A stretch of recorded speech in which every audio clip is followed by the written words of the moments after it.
questions and receive approval right on the phone. Plus, call right now and we'll give you a discount prescription card for free. Call 800-327-1660. That's 800-327-1660. Again, 800-327-1660.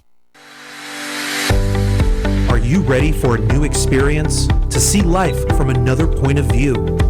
New hope, new expression, new joy. This is your radio hour. Welcome to Viewpoint with Father John. And welcome, friends. You are tuned to KCAA Radio, 1050 AM, 102.3 FM, 106.5 FM, or on the World Wide Web at kcaaradio.com. This is Viewpoint with Father John, and I am your host, Father John Reed. As a reminder, you can follow this show on both Instagram and Facebook. Just go to Viewpoint with Father John. All of God's children are endowed with extraordinary purpose and ability. I'm on a quest to help as many as possible in fully realizing their divinely inspired potential. Disposing of false narrative and embracing genuineness inspires clarity of purpose. My role is to help overcome self-imposed limitations in realizing one's spiritual potential. And brothers and sisters, Viewpoint with Father John is a listener-supported program, so you're the ones who keep us on the air. So I humbly ask that you go to viewpointwithfatherjohn.com, click the support button, and give what you can. And for those of you who continue to support this program, I thank you from the bottom of my heart. Also, I'd like to invite you to buy a copy of my book, Close Your Eyes So You Can See Me. The premise of this book is that we are all God's children, and that we do not need more self-improvement. Rather, we need self-discovery. Close Your Eyes So You Can See Me is available on Amazon, Barnes & Nobles, and on most online bookstores. So go to your quality bookstore today and get your copy for you and one for your loved ones. I'd also like to tell you about the best pharmacy in all the Inland Empire. That's Claremont Pharmacy in Claremont, California, on the corner of Indian Hill and Arrow Highway in the beautiful city of Claremont. That's in the Pepper Tree Square, the little center there. Dr. Nikki Ho is the proprietor there. And I'll tell you something. If you want to really feel that you're personally cared for, this is the place to go. I switched all my medications there a few years ago, and I'm so glad that I did, because I don't know about you, but I take my diabetes pretty serious, and so does Dr. Nikki Ho, and she makes sure that I have all my supplies when I need them. And so I thank her for her support of this show. But most of all, when you go there, tell her Father John sent you, because you'll be glad that you went there. You'll find that you are part of a beautiful family. Tonight we're doing something special. I had shared with some of the listeners, per their request, that quarterly I would do one show that is just on spirituality. So tonight I want to focus on learning life's lessons and using these to help us to live before we die. Because so often people go their entire life without living. And you've heard me say on this show many times that dying doesn't scare me, but what scares me is dying without living first. And how many people do we know that just show up every day, and they're good people, but their whole focus is just trying to do the next thing and not drowned in life? And so I want to take a little bit from a book from one of my heroes, Elizabeth Kubler-Ross. She's also my speech therapist. I'm just kidding. And also this is with David Kessler. Now, Elizabeth Kubler-Ross is most known for her work with death and dying. And when I was a full-time hospice chaplain, I remember she was required reading for me, and I was glad she was, because she knows more about grief than a lot of people. But this book she wanted to write not about dying, but about living. And I want to take a little bit from this because there's some important lessons that we can build on here. So this comes from chapter 1 of her book, The Lesson of Authenticity. And so I'm going to read directly from the book at this point. Stephanie, a woman in her early 40s, shared this story at a lecture. One Friday afternoon, several years ago, I was on my way from Los Angeles to Palm Springs. This is not the best time to take on the Los Angeles freeway traffic, but I was anxious to go to the desert and spend a relaxing weekend with friends. At the outskirts of Los Angeles, The cars in front of me came to a standstill. As I came to a stop behind a long line of cars, I glanced in my rearview mirror to discover that the car behind me was not stopping. In fact, it was hurling towards me with tremendous speed. I realized that the driver was not paying attention, that I was going to be hit, and hit hard. I knew that given his speed and the fact that I was nose to rear with the car stopped in front of me, I was in great danger. I realized in that moment that I might die. I looked down at my hands clenched on the steering wheel. I hadn't consciously tightened them. This was my natural state. This is how I lived life. I decided that I did not want to live that way, nor did I want to die that way. I closed my eyes, took a breath, and dropped my hands to my side. I let go. I surrendered to life and to death. Then I was hit with enormous force. When the movement and noise stopped, I opened my eyes. I was fine. The car in front of me was wrecked. The car behind me was demolished. My car was compacted like an accordion. The police told me I was lucky I had relaxed, for muscle tension increases the likelihood of severe injury. I walked away feeling that I had been given a gift. The gift wasn't just that I had survived unhurt. It was greater than that. I saw how I had been living life and was given the opportunity to change. I had held life with the clenched fist, but now I realized that I could hold on to it in my open hand, as if it were a feather resting on my palm. I realized that if I could relax enough to relax my fear in the face of death, I now could truly enjoy life. In that moment, I felt more connected to myself than I had ever before. Like many others at the edge of life, Stephanie learned a lesson about death, about life and living. Deep inside all of us, we know there is someone we were meant to be. And we can feel when we're becoming that person. The reverse is also true. We know when something's off and we're not the person we were meant to be. Now that's a powerful story, and it's a pointed story. How many of us are doing the same thing? We're clinching to life. And we think that if we hold on hard enough, tight enough, life won't escape us, and we might even discover happiness. But in order to have happiness, we have to learn to let go. We don't have to push the river. The river knows where it's going. But we forget that. Now, you've heard me say thousands of times on this program, and any of you have read my book, you've certainly read it in my book, that there's 3 acronyms for fear I like to refer to.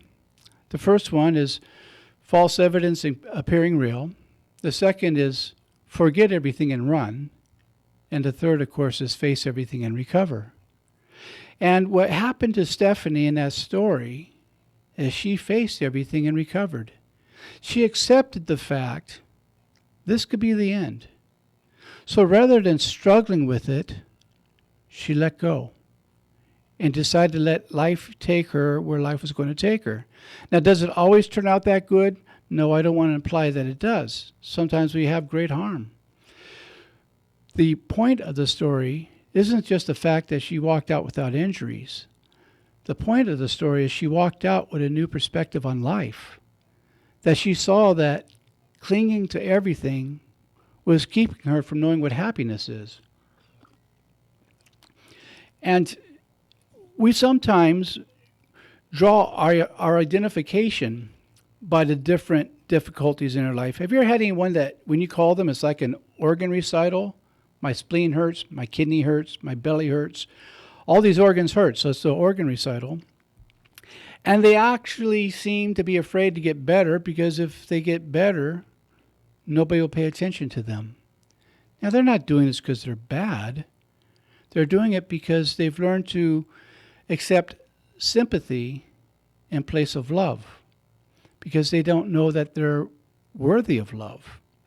And they're not alone in that. We live in a society that's so merit-based that we're always trying to prove that we're the bestest, the smartest, with the mostest, and we wind up totally alone in that. And then we wonder why we feel so far away from our Creator. Well, because we're creating havoc, not heaven. And we have the potential to build either one. But to do that, we have to be willing to let go of some old ideas. And there's a story that's been told around a lot of 12-step people and many other circles. A friend of mine, his name was Sandy Beach, actually told this story the way that I'm going to present it to you, the way I heard it, and that we come to life drowning in the oceans of life when we're struggling and we're really having a difficult time. And people come to us in the boat of recovery, whether it's recovering from alcoholism, recovering from relationships, recovering from overeating, sex addiction, gambling addiction, it doesn't matter. And we're drowning, and they're in the boat, and they throw us this life preserver, this life ring. And we grab onto that ring, but in the other arm we have this huge rock, which is all of our old ideas. And we're hanging on to both, and we're drowning, and the people in the boat say, "Drop the rock." And we say, "It's my rock. These are all my good ideas. I wouldn't have gotten this far without this rock." So we drown a little longer. And the people in the boat again, they say, "Drop the stupid rock." And we protest, "It's my rock."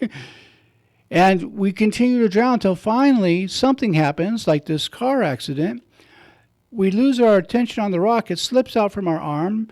It goes to the bottom of the ocean where it belongs. We come up like water skiers on the water, and the people in the boat pull us in, and we look back once we're safe, and we say, "Holy cow, why did I want that rock? It was killing me."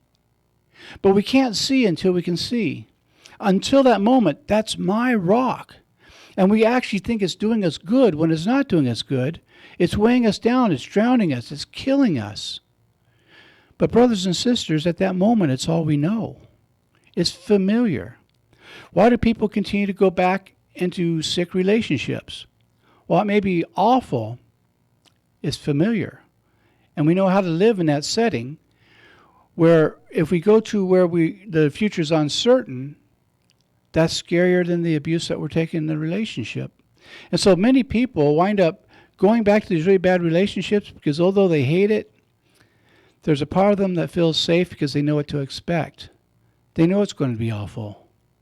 Where when they go outside the relationship, they just don't know what to expect. What's it going to be like now? What am I going to lose in doing this? And I see people all the time, I ask them, "Why are you still in that relationship?" "Well, because I don't want to be alone." And then you look at the relationship and you realize, well, they're already alone, because there's no greater loneliness than laying next to the person you're supposed to be in love with and being absolutely alone, because you can't feel their love either, because it's not a love relationship, it's a hostage negotiation. And there's a lot of relationships, particularly here in America, where we take hostages, we don't have relationships.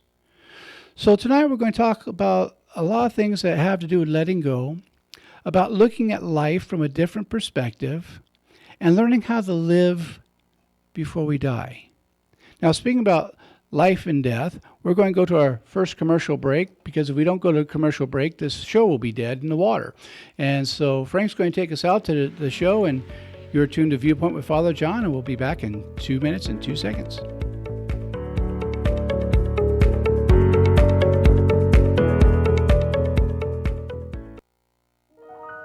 The loss of a loved one is one of the most challenging experiences in a person's life. It's hard to know where to turn to make your loved one's final arrangements. Jesse Ruiz at Personal Funeral Planning in Ontario will treat you and your loved one with the respect you deserve. Jesse served in the Marine Corps in Desert Storm and understands what it takes to provide loyal, personalized, and empathetic service to those who need it most. The families of Michael Jackson, Brittany Murphy, Ed McMahon, and many others have trusted Jesse to provide them with the highest level of service and support. To work with Jesse, call 909-762-4027, 909-762-4027, or visit their website, www.4pfp.org. www.4pfp as in personalfuneralplanning.org. Jesse Ruiz and Personal Funeral Planning, veteran-owned and operated, helping you plan a personal, lasting tribute for your loved one. www.4pfp.org. My Doggy Barber in Idlewild wants to remind pet owners of the importance of spaying and neutering. Shelters overflow with unwanted pets. Spaying and neutering helps prevent this and has many health benefits too. That message courtesy of My Doggy Barber at 54391 Village Center in Idlewild and opening soon in Hemet. For all breed dog grooming with years of experience, call 951-401-9447. My Doggy Barber is on the air because they care.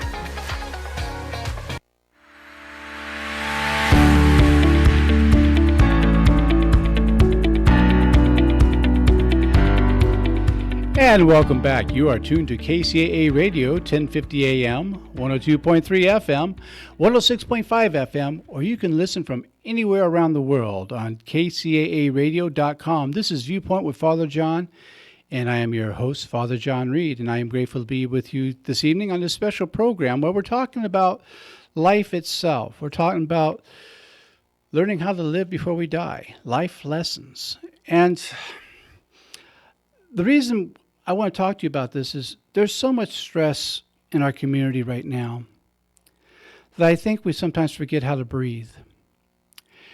And when we don't learn how to breathe, what happens? We die. And right now we may not be dying physically, but we're dying emotionally. We have a lot of people who are wounded. And the mistake we're making is we're trying to walk around acting like nothing's going on, like nothing's happening. We're afraid to talk to each other.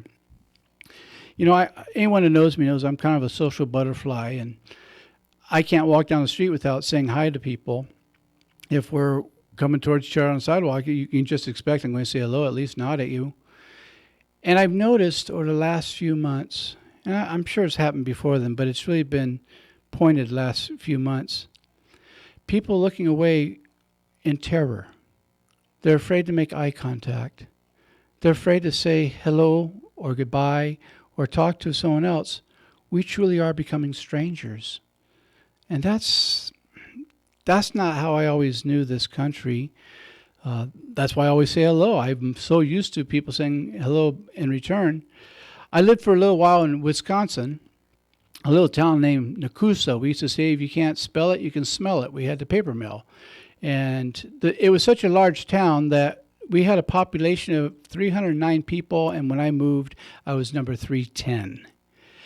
And one of the things I loved about this town, if you were walking down the street and someone's on the other side of the street and you didn't say hi to them, or they said hi and you didn't say hi back, they would actually cross the street to find out if you were mad at them because you didn't say hello. And I loved that over there. And I can remember growing up in Ontario, here in California, and it was that way at one time. But we've learned to be afraid of each other. And Mother Teresa said, when you judge people, you don't have time to love them. And the judgments we're making aren't really good judgments. Now, I understand we have a lot going on in the media, and we've really not helped the situation. And those of us in the media, we really need to take responsibility for that. So I take responsibility for my part of that as part of this community.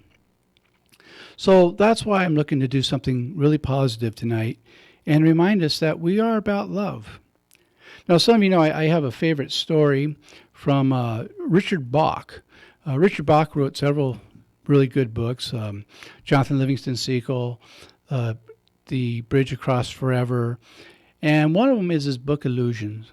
And some of you have heard me refer to this story in the past, but it's worth repeating because it dovetails into what we're talking about tonight. And it's about these sea creatures. This guy's telling the story. He's a spiritual master, and he's telling these people who've come to listen to him about these creatures that live on the bottom of the stream. And their whole existence is clinging to the twigs and roots and rocks on the bottom of the stream. Well, one of these little creatures decide, I have to believe that the stream knows where it's going. I'm going to let go and let the stream take me where it will, and refuse to cling to anything. Well, his friend says, "Fool, you surely die of boredom than you will anything, or die from getting killed by the stream than you will by boredom." He says, "Well, I'd rather die that way than keep with this boring existence." So against their advice, he let go. And as he started to float up into the stream, of course he got bashed on the riverbed sides and into the rocks and stuff, but he refused to cling. And after a while, he wound up being above all that, and he's going downstream without being harmed at all, and he goes across another village of creatures like himself, and they look up and they said, "Look, it's one like us, but he flies." And he says to them, "You can do this too. All you have to do is let go. If you let go, the stream knows where it's going. It is glad to take you where it's going." And in just a moment, he was out of sight. And the creatures from then on talked about the great Messiah that flew over, who was much like ourselves, and said that we were just like him, and the river would take us where it's going if we just let go, as they continue to cling to the bottom of the stream with the rocks and the twigs and the roots. And we do this in spirituality. We do this with the teachings of Jesus. Jesus is saying, "These things I have done, you shall do, and far greater things shall you do than what I have done." And we talk about that, but we never let go. And we have this great ideal, and we preach about it. Those of us who are clergy, we preach about it. But how many of us actually let go and trust that the stream knows where it's going? That this wasn't just a bad, as my friend Frank would say, a bad infomercial. That is all about, read this book and everything will be fine. Our faith is much more than just believing something. Our faith is doing something. In the book of James in the Bible, it says, "Faith without works is dead." And for us to really have this spiritual relationship, to live before we die, we have to take some risks. We have to take a chance. Maybe it's true, maybe it's not true. But what is it we're being called to do? We're not being called to be superheroes, although sometimes it turns out that way. We're not being called to become millionaires. I don't know where that came from. We're being called to be loving people. We were created to be human beings, and we mistakenly have become human doers. And for us to experience God and to live before we die, we have to become human beings, not human doers. It's not he who has the most toys wins. I've seen that on so many bumper stickers. And, he who has the most toys is still dead at the end of life. And you can't take it with you when you're gone. And it's a sad commentary when you think about it. So how do we embody this here and now? Well, we have to be willing to face the fear. Just like Stephanie in this story did. She saw it was coming, and she decided she was not going to cling any longer. And it's beautiful she didn't get harmed in this. I mean, her car didn't come out so good. I guess she could take accordion lessons with Michael Mann, I think, was the famous one. I think I sold accordion lessons for them when I was 16 years old. Needed lunch money, But she let go because she didn't want to live that kind of constrained life anymore. How many of us would love to love, but we'd have to let go of so much to be able to do that? Old ideas, old things that aren't working, just to risk something new. When I was first asked to do radio, I was terrified. Now I've done entertainment. When I was working on my doctorate, I did professional comedy. I've done some singing, but this was something new. It meant taking a risk, and I didn't know if I'd be good at it or not. And there lies in the big problem. We worry so much about being good at something that we never give it a try. I had an uncle And God rest his soul, I love this uncle dearly. And he had all these dreams. And he didn't do them because he was afraid he couldn't do them perfectly. This man was a great guitar player. I mean, he really can make a guitar sing like you would not believe. But he never did anything with it and was very angry with people who didn't play guitar correctly or even hold it correctly. But the real anger was he was angry with himself because he was given a dream and he never lived the dream. Now, God wasn't punishing him for this. He was. He was punishing himself. I was told years ago that you're never given a dream without also being given the means to make it come true. Now, when I say that, I'm not talking about the winning of the lottery. I'm talking about our life purpose dream. That thing that when you think about it, everything in you lights up. That's the way I feel about the priesthood. You know, I get up in the morning and I'm excited. I get to love people. That's what I get to do all day. I get to love people. Yet, I had plenty of fear going to school. I really am dyslexic. You've heard me joke about on this program. You've heard me joke that it took me 3 years to believe there really was a dog, which is, of course, God backwards, for those of you wondering what that joke's about. It's a dyslexic joke. I can't even say it now tonight. And when I first entered school, I was terrified. I didn't think I could do this. But my spiritual director at the time used to say, you know, you can quit tomorrow, but you get there today. And he would repeat, you're never given a dream without also being given the means to make it come true. That doesn't mean there won't be work involved. There's always work involved.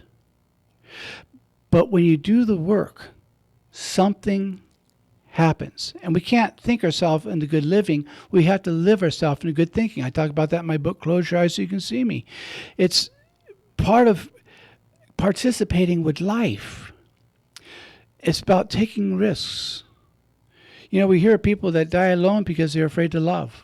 There's hundreds of love songs written all about those people who were so afraid to love, and so they died alone. What was that song, Solitary Man, that the Carpenters used to sing? And for those of you who don't know who the Carpenters were, well, too bad. I'm an old guy. We know who these people are. And even Andy Williams made a recording of that song. That's how far back that song goes. They're Googling these names right now, Frank, and they're saying, who are these people? Did they even exist when America was established? You know, because some of us are really old. But the point being of all this, I took the risk.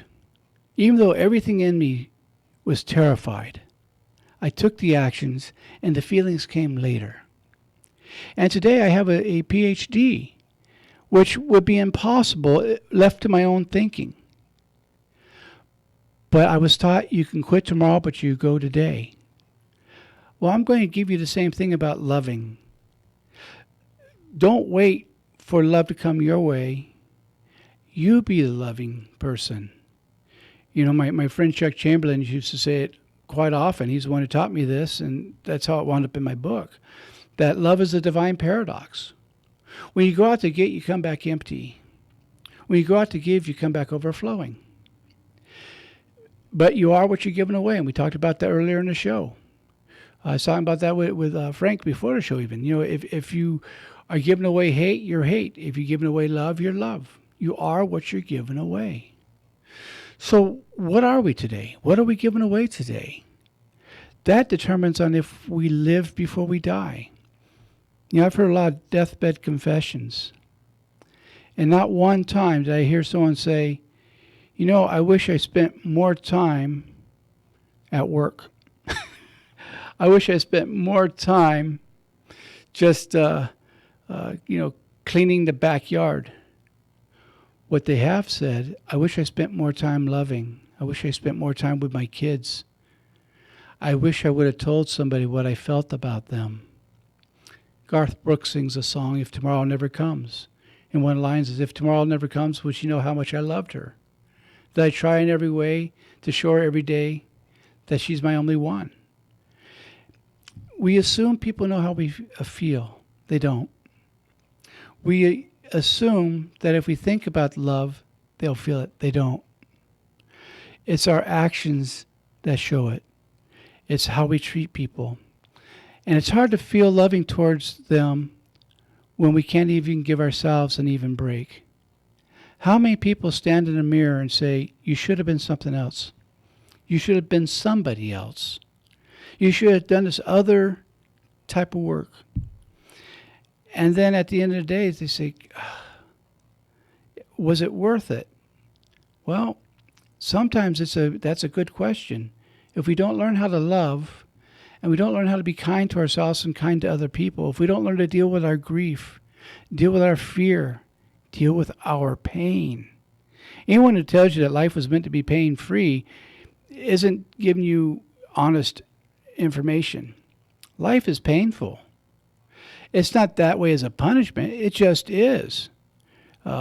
That's why when we come out of the womb, we cry a little bit. It's a little bit painful, especially when we get smacked before we even did anything. I thought that was just the way my family was. You always got smacked. I just figured it started with the doctor and he prescribed it, and we got the rest of our lives. But we find out then life can be startling. But what's the first thing we do with that first startle?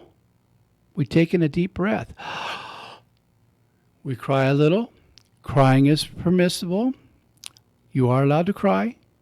And then we start working on living. And what does that process entail? It entails learning, having new experiences, trying things for the first time. You know, you ask somebody, you like spinach? I don't know, I've never tried it. Well, why don't you try it? I don't think I'll like it. So they never try it. They never experience it.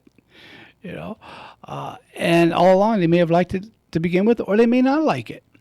But they don't know because they don't try it. How many things in life do we do that with? For heaven's sakes, live a little, love a little.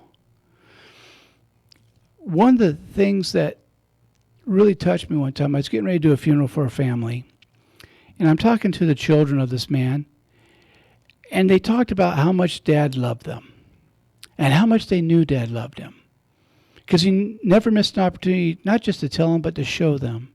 And they relayed to me all the things that they did and how they were so convinced that Dad loved them. When I hung up the phone, I bawled like a baby. I'd never heard anything so beautiful in my life. How loved these children felt by their father. And you know what went through me? I thought, I want to be like that. I think that's what I'm being called to be that kind of lover of people. I'm not going to do it perfectly. None of us do. But to learn how to laugh at our mistakes, to give ourselves a break. One of the reasons we have trouble forgiving everybody else is we never forgive ourselves. Yet it's by forgiving others we do come to forgive ourselves. But it's, again, that divine paradox.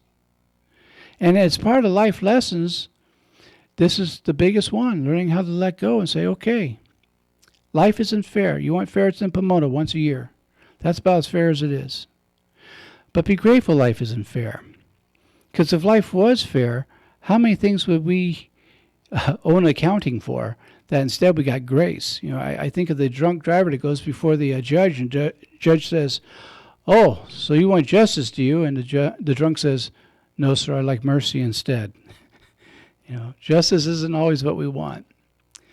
And so as we're considering some of these life lessons, when we come back from the commercial break, which we'll go to in about 1 minute, I want to talk to you a little bit about what I've learned in hearing people's deathbeds confessions and how it taught me the importance to learn to live and not just exist. You're tuned to Viewpoint with Father John. We'll be back in 2 and 2, and excited to be with you tonight.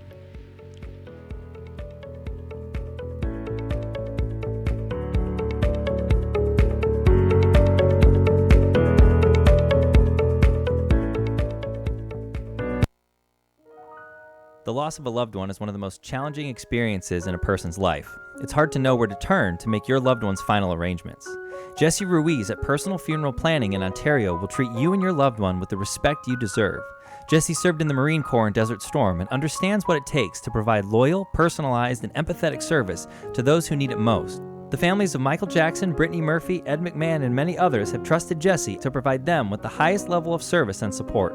To work with Jesse, call 909-762-4027, 909-762-4027, or visit their website, www.4pfp.org. www.4pfp as in personalfuneralplanning.org. Jesse Ruiz and Personal Funeral Planning, veteran-owned and operated, helping you plan a personal, lasting tribute for your loved one. www.4pfp.org. It's time to shop in the cool, relaxed comfort of the Tri-City Shopping Center in Redlands, conveniently located on the I-10 freeway between the Alabama and Tennessee exits. Bring the kids too and watch them play in the only indoor fun center, High Five Indoor Playground, where parents are welcomed on the playground. Birthday celebrations are encouraged, so make plans for some great fun at the mall. More reasons why the Tri-City Center is called the Mall with a Heart.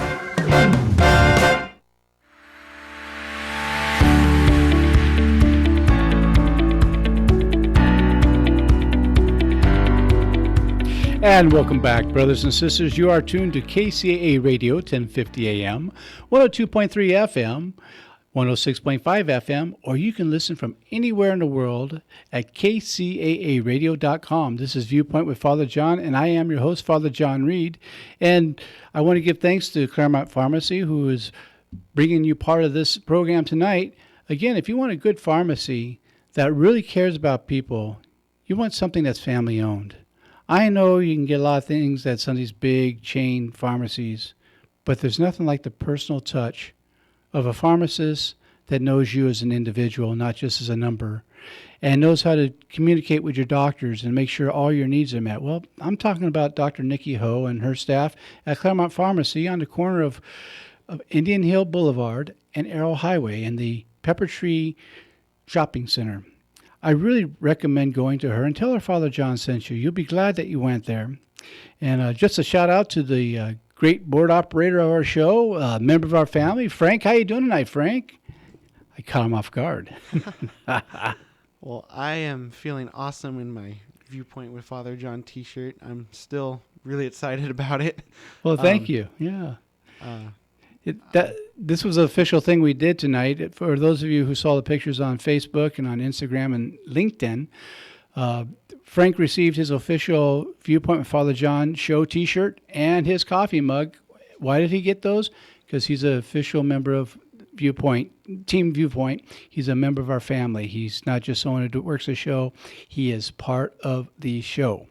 So welcome aboard, my friend. Thank you so much, Father John. Now, you've come a long way. I'm very proud of you, and you're doing a great job, and that's just our way of saying thank you and let you know you are an important part of this family and a true member of this family. So thank you, buddy. Well, it means a lot to me. Thank you. And a shout-out to our producer, Gabby, who at the moment doesn't want you to know that she's not sitting in the studio. She's across the way at the dollar store. So needless to say, I'm terrified because... she has my car key. She might be on a joyride. That could be. That very well could be with all the... Well, you have it's sort of a truck, so she can get all the stuff from dollar store into the back of it. So you and I have both reasons to be afraid, to be very afraid. Anyhow, now we've had fun at her expense, and I will be sleeping on the couch tonight. Remember, brothers and sisters, buy the 7-foot couch. You'll thank me. But we're talking tonight about life lessons and learning to live before we die. And I told you before the commercial break, I was going to tell you some of the things I've learned through deathbed confessions. And some of the things I've learned is the importance of closeness, to learn how to let go of those things we hold against ourselves.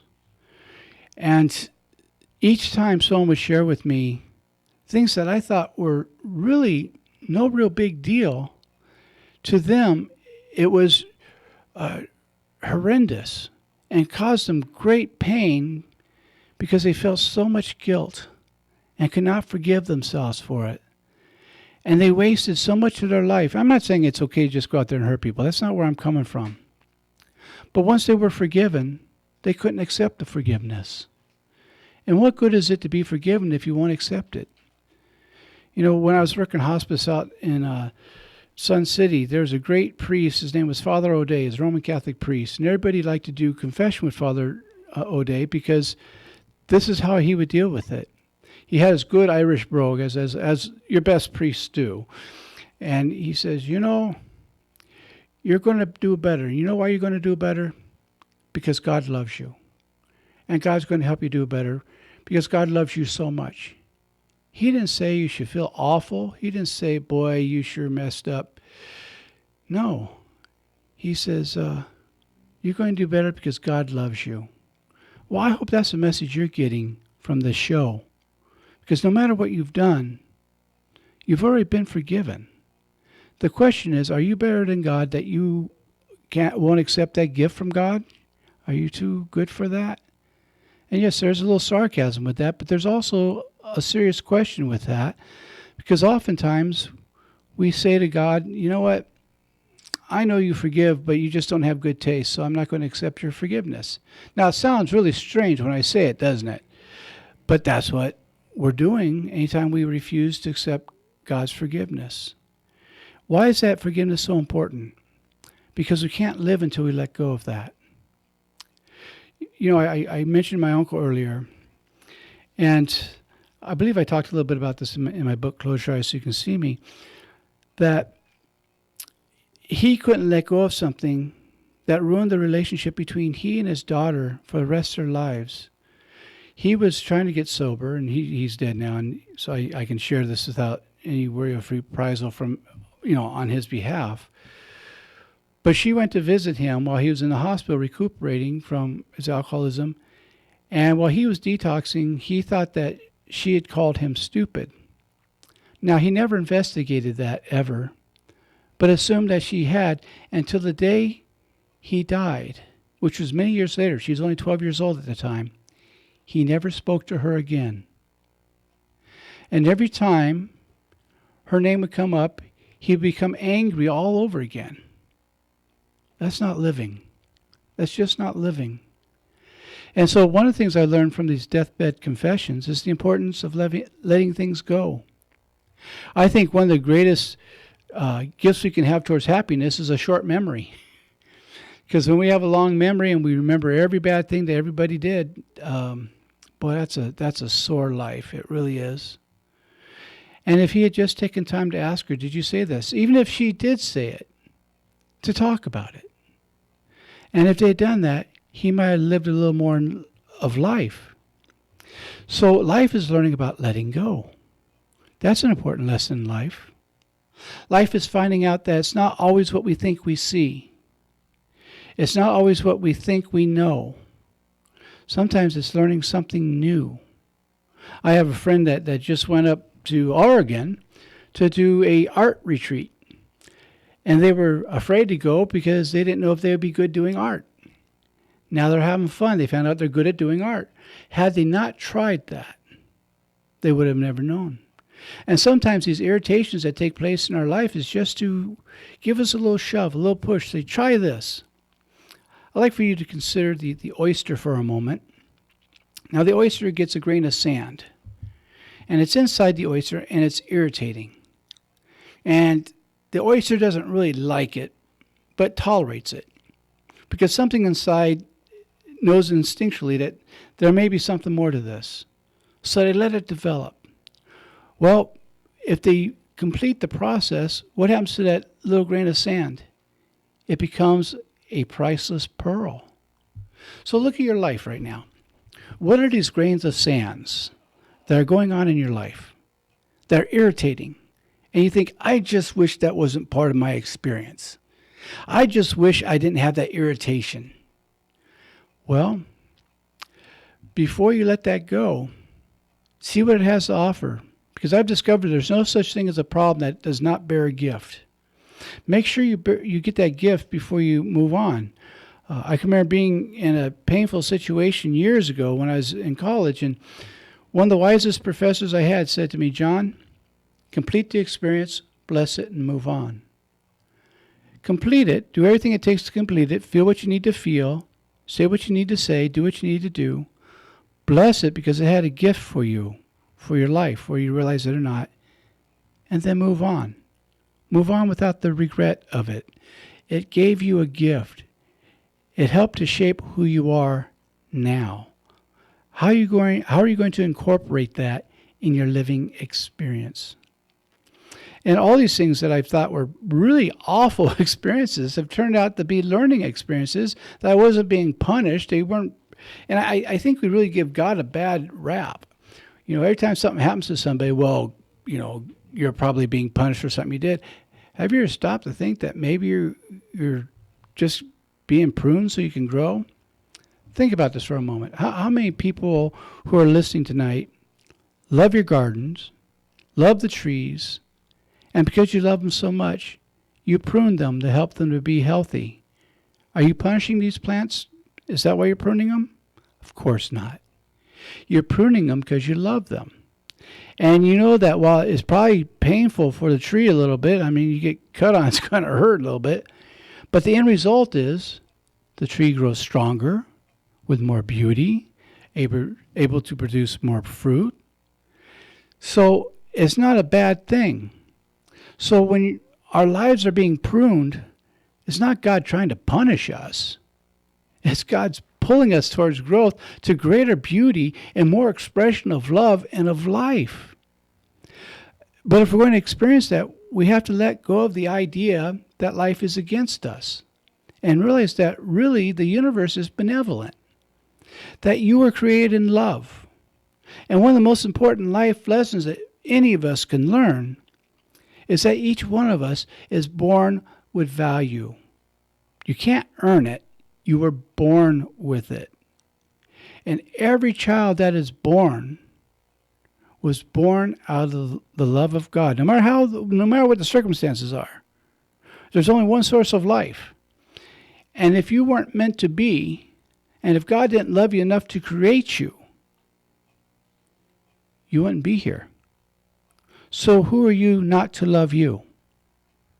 Who are you not to see that there's good inside you? Does that mean everything we do is wonderful? Of course not. We all make mistakes.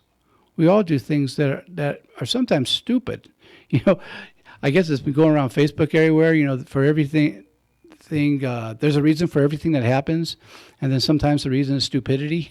It's the reason things happen. When you spend as much time on the freeway as I do, that you'll see why that comes to play quite a bit. Yes, I'm talking to you, some of my friends in Orange County right now. So for us to learn life lessons, realize these aren't put there to hurt us. They're seeds to help us grow. They're watering us. They're helping us to become greater than we thought we could be. But we have to be willing to drop that rock a little bit. Be willing to see that there might be more than one way of looking at things. The reason why we call this show Viewpoint is because every one of us is seeing life from a different point of view. And how we look at anything is how we look at everything. And so we're constantly looking at Viewpoint saying, does it look this way from everywhere or just from this one point of view? What do I need to do to see it from another point of view? That's why when the show first started out, we've had people from a lot of different religious backgrounds come and share on the show to show that there are a lot of points of view. And it's not that one's better than another. It's just that we're all doing the same thing. We're all looking for God. We're all looking for what makes life good, what makes life worth living. And part of what makes life worth living is adventure. Taking those risks. Taking the things that may not leave you looking good. There's been times I've fallen on my face, so to speak. There are times I made absolute fools of myself. Yeah. And my experience has been those who love you no matter what. Those who don't love you can't make love you no matter what. So we have a choice in learning to live. And what I learned from all these people who shared with me as they were dying was the importance of learning how to live.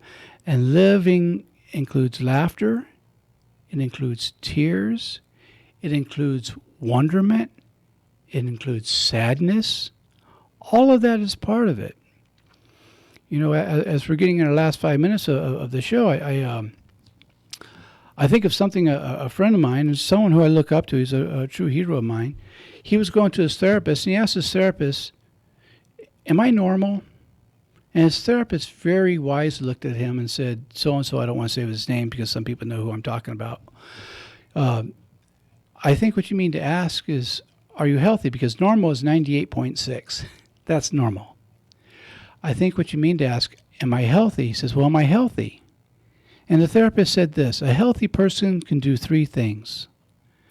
A healthy person can work, a healthy person can play, and a healthy person can love.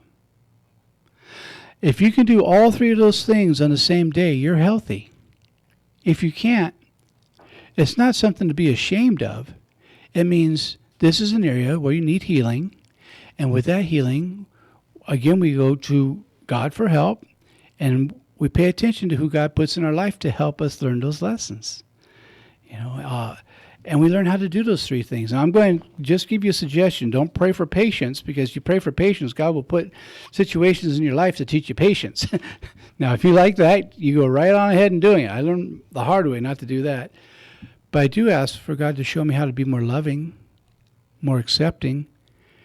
And sometimes I get people sent my way. I think, holy cow, And then I think, what did I pray? Okay, how do I bring love into this situation?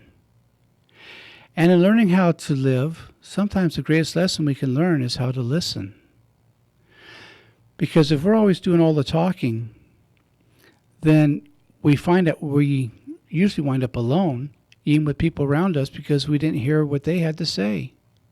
So part of living before we die is learning to listen, learning how to ask questions, learning how to do things that aren't always comfortable. We're talking to Frank earlier. Frank, when you first started working on the show, were you real comfortable? Did you just jump in and say, hey, this is great, I'm going to do the show, or was there fear? There was a lot of fear. Yeah. Yeah.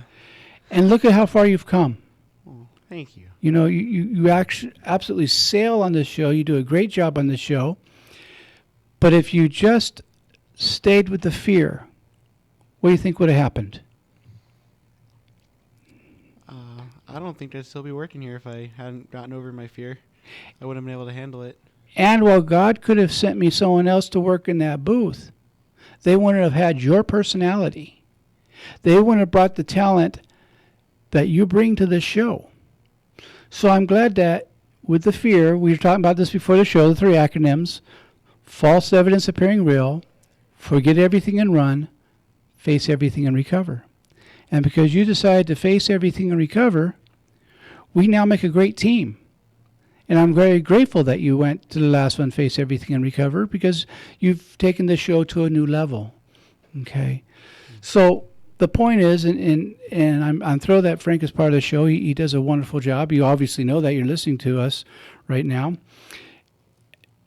The point is, he moved with the fear. He didn't wait for the fear to go away. Courage is not the absence of fear. Courage is moving forward through the fear. When we do that, we learn how to live. And then when we learn how to live, we learn that it's all about love. And when we learn that it's all about love, we learn that there's good in this world. And part of that good includes us, and includes the other people we come together with. As Mother Teresa said, do small things with great love. Well, brothers and sisters, we've spent a lot of love together in this last hour. And I thank you for allowing me this time to bring some love into your life. And if no one's told you this week that they love you, let me be the first. But that's not just a saying. I really mean that. Now, next week, I have a special guest, Dr. Judy Ho. She's going to be talking about her book, and she's talking about a great deal about how to stop sabotaging your own life. That'll be a very important program to tune into. But more importantly, to you, my listeners, I want you to know you're very important to me. You're important to the entire team here at Viewpoint, whether it's Frank, whether it's Gabby, whether it's the station managers, but you're important to me. And each time one of you sends me a little email, you can communicate with me. I treasure those, even when it's critiquing, because you're helping me do this even better. But most of all, when you share with me your memories, by you allowing me to be a part of your life, and you become a part of my life, we both experience life, and my life is better because you're in it. And so, Thank you for spending another hour with Viewpoint with Father John, and I can hardly wait to be with you again next week. God bless.